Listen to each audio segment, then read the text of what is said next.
Engineers, start your engines!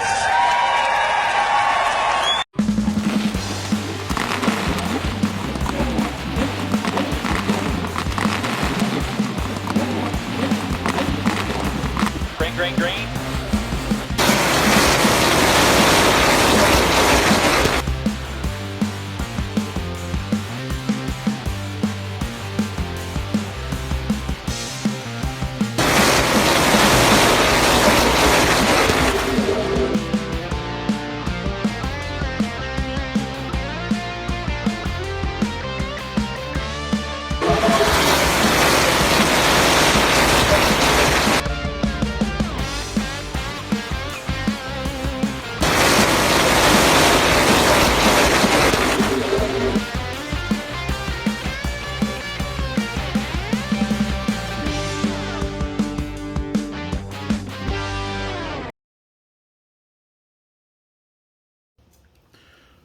So, looking over your results, I see no Daytona, no Talladega. Is that just a money thing? Is that a... It was a money thing. We didn't have anything to run down there, and That didn't stop guys before. I mean, you know, not joking around, but some guys would take a short track car. Some guys, you guys just didn't want to do that. no, we didn't want to venture down there, and we didn't have a car to do it. We didn't have finances. We didn't have the motors, you know, and all this. Now my first race was on pavement, and it was in '74, and that was at Pocono. Wow. I come off. Which Ron Keselowski won. Yeah. Well, Ron did. Yeah, right. Ron did. Yeah. Yep. And that was a venture. I mean, the first time, you know, I come off of 3/8 track dirt and jumped in that car. And that's a long way down that backstretch, I'll tell you. You thought the straightaway wasn't going to end, right? Oh, gee. When do I turn again? I thought pit lane was long. Yeah, no joke. But that was my first speedway. We dropped a valve. So. You seem to also have some good finishes on the road courses. You did St. Louis, you did Heartland. Yeah. You know, you seem to run real good on the road. You seem to enjoy those. Yeah, I like them. See, most of them guys had them transmission, didn't need the clutch. Oh. I didn't. No, I didn't. And on that one, we had a linkage problem, and I could only use third and fourth. And so you had to drive a little bit harder. But Topeka was neat. Earnhardt showed up one day, and he was starting in the back, and I knew he was coming. He lasted, well, I don't know if he lasted 2 laps or 1. Because you get down the straightaway and you got to turn Right. left and go up the hill. Well, he didn't. Well, he kind of spun out there. But he figured he probably would pick up money and go home. Yeah, You well, know, so yeah. that's what happens. I heard that first turn at Topeka got a lot of guys, you know. Just, And you know, then, the of angle course, of the turn. Darrell Walter, he was there. First time he was there, he was driving somebody's I car. think it's a Roller Brothers car. I think he's driving first time, I think. Was it? I think. I don't know, but all I know is he spun out behind me, he spun out in front of me. But And then the next time he come back, he was his come own back stuff. with his own stuff. That was the race I think that we raced in Topeka, but it was also felt like it was on the sun. It was so hot that day. I don't know if you remember that. Oh yeah. Oh my yeah. gosh. It was hot. I thought, what? 129 laps. And I'll tell you, Walter said that was the hardest race he's ever run because it was hot. It was. I mean- You wouldn't think we're in Topeka, Kansas. How could it be that hot? Well, it was. You're standing there It sure melting. was. You know, it was insanely hot. And after the race guys were dropping, Yeah. you know, and that happened in Missouri too, down in Springfield. I worked outside all the time. And the heat didn't really bother me that as much as it did some of them guys. Yeah, yeah. Because they were laying around, they were coming Yeah. back, and Guys needed relief. I mean, you know, Oh. guys are jumping out of the car. I mean, you know, I mean, they basically were spilling out of the car. You know. I was talking to Davey Ellison out there at Missouri, and he says he couldn't get around. I mean, he was going around, but he didn't want to. And we were talking afterwards, and he goes, "Well, I couldn't get a hold of nothing today." And he was down in Springfield one time, and he was running pretty good, but he overheated in his car. Yeah, yeah. And Bobby was mad because he took one of his motors. Well, Dad, I'm running for the title. What do you expect? Yeah, I don't know.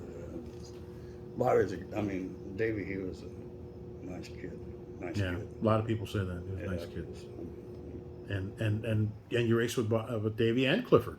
Yeah. You know, you Topeka race we're talking about in '92 was his last ever professional stock car race. Yeah. Because the next weekend he was killed at Michigan. So, Yeah. you know, and Bobby, you know, was the grand marshal at that race at Yeah. Topeka. People might not remember that, Yeah. but yeah. So you raced with a lot of legendary people.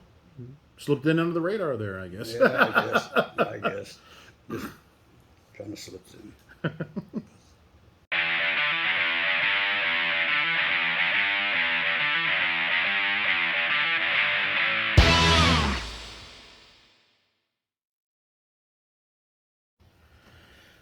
So now Gail had joked around in the background earlier saying once you married her, you didn't win another race. But she said it. We didn't say it. But 1993 at Springfield.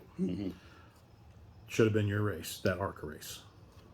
You were leading with about a couple laps to go.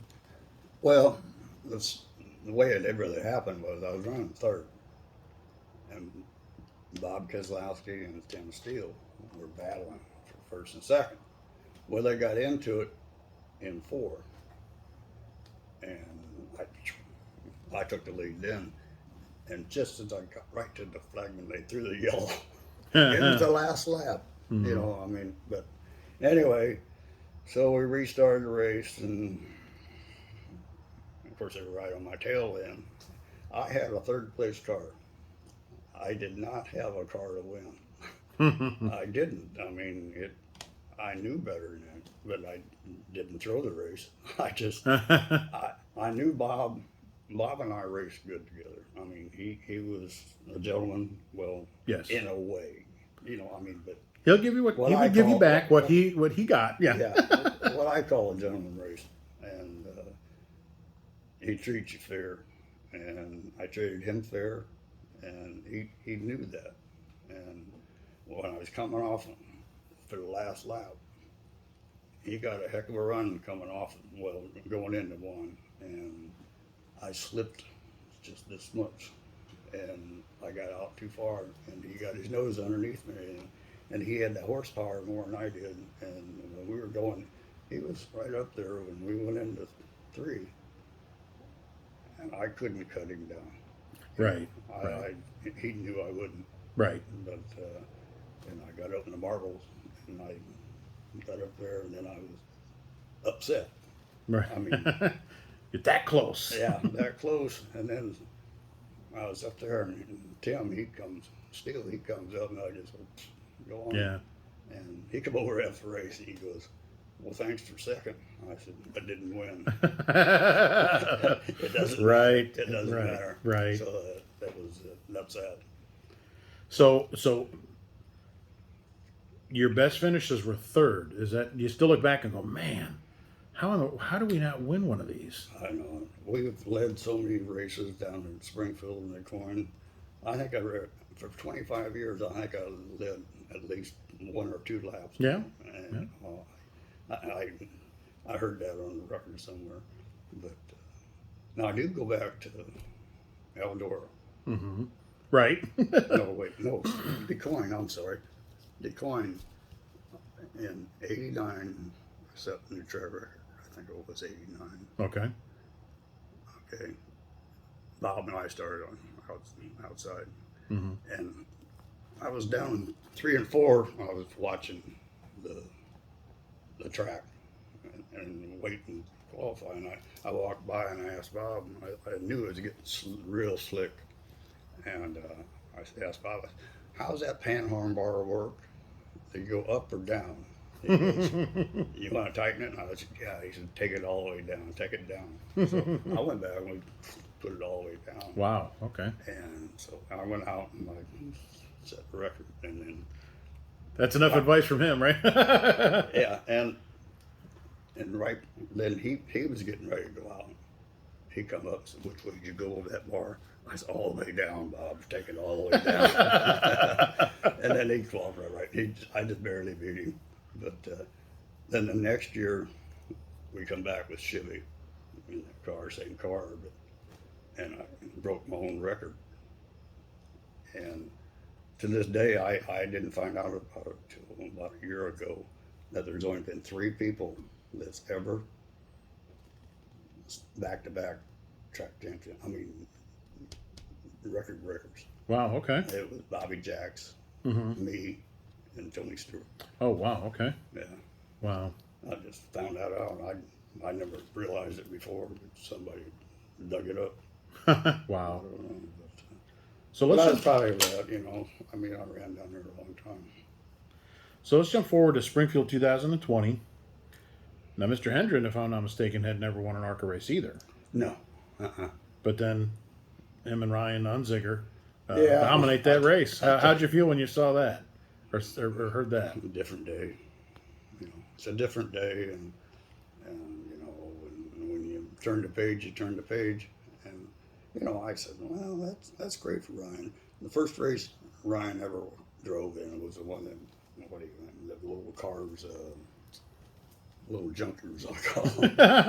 It was down at Farmer City. Okay. He had one of them. He got one, but didn't have a seat, so I give him my seat. He didn't have a suit. I give him my suit. He didn't have a helmet. I give him my helmet and my gloves. And Thank God for being the same size. Yeah, well, he's taller than me. Well, right. That's the joke. Yeah, no, He's a big kid. yeah. So, but we've known Ryan and his family for a long time. But, that was fine. You know, I guess in the long run, I'd say, yeah, that was great. But as to make me feel bad, no, Well, right. no. Right. No, But I that's mean, fine. I guess what I was looking for is, did it feel good to see Mr. Hendren finally win something, to win a race after all these years? Because you guys tried so hard, you know. Oh yeah, it was good, but you know, You'd rather be you, of course. Of course. But you know, there's What for lack of trying? there's too many races been gone, you know, and won and lost, Right. and so you just take it.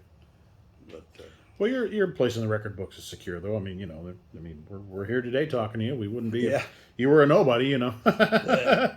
So you know, But I've been fortunate over the years of racing to be with a bunch of good guys, and we've lost a lot of them. Yeah. And that's all the camaraderie and stuff we had is something you can't ever replace again.